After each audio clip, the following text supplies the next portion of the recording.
weekly homegrown segment today. We're doing something a little bit different. We have a guest in our studio. Joining us this morning is Sarah McIntyre.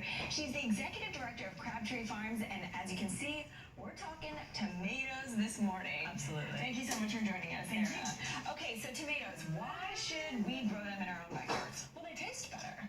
Homegrown tomatoes, not only do you get more variety and color, you get the taste profile that you've always wanted. Fabulous. And now there are so many different types of tomatoes. Yes. So we have quite a few here, so let's dig in. All right. So here today we have about 9 different varieties of tomatoes. All of them except 2 are heirloom varieties. The 2 that are hybrid varieties are these Brandy Boys and Sun Gold Cherry tomatoes. Hybrid means nothing scary. It means that you take 2 heirloom varieties, you tickle one with the paintbrush, you tickle the other one with the paintbrush, and boom, you have a Brandy Boy. A little bit sturdier, a little bit more productive for our region. Okay. We also have a variety of colors. We have pinks, yellows, and reds. Okay, so now let's talk about which type of tomato is usually used for which type of food and recipe. Absolutely, absolutely. So obviously, one terrific way to eat tomatoes is straight out of hand. To do that, you want your cherry tomatoes. These are Sun Gold cherry tomatoes. They're like candy. They're delicious. Black cherry tomatoes, really good sliced and put in salads, or sliced and tossed at the last moment into a hot dish like pasta or something where they just burst just a little bit, release those juices. Yes, delicious.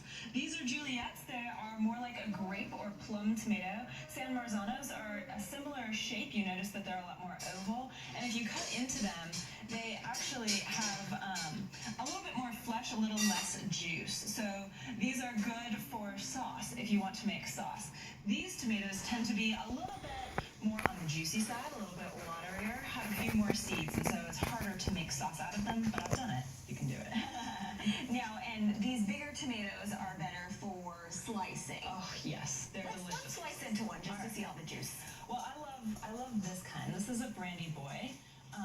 And I love this tomato because its inside looks so much different than kind of your typical imagination of what a tomato inside looks like. So for example, let's slice into this Moskvich, which is an heirloom Russian tomato.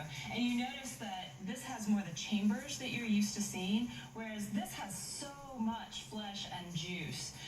And they get really fun shapes. So these tomatoes, these Brandy Boys and other big, large slicing tomatoes tend to grow in these really strange and interesting shapes that make them delicious and unique, but also give them this really nice. And now, one thing I want to point out before we move on, the tomatoes are all stored upside down. Yes, they're stored on their shoulders. Tomatoes ripen from the bottom, from the bud up toward the shoulder. We take out the stems so they don't poke others, and then store them on their shoulders because that's the least ripe area. So super important when you're storing those tomatoes, store them outside of the fridge. Yes, please don't refrigerate your tomatoes. Don't refrigerate tomatoes and keep them upside down. Absolutely. All right, and now there's something really cool happening tonight at Crabtree Farms, so tell us about that. Well, we'll be enjoying these tomatoes and much more tonight at Crabtree Farms 100 dinner at 6 p.m. It is a unique local food event that brings 9 chefs together to create a 7-course meal, and it features over 10 products from local food artisans. Most importantly for us, it's a fundraiser that benefits our children's programs. In the past 4 months, we've had over 1,100 children come out to the farm and touch, smell, taste, and explore their way across the landscape. You can get your tickets today for the dinner until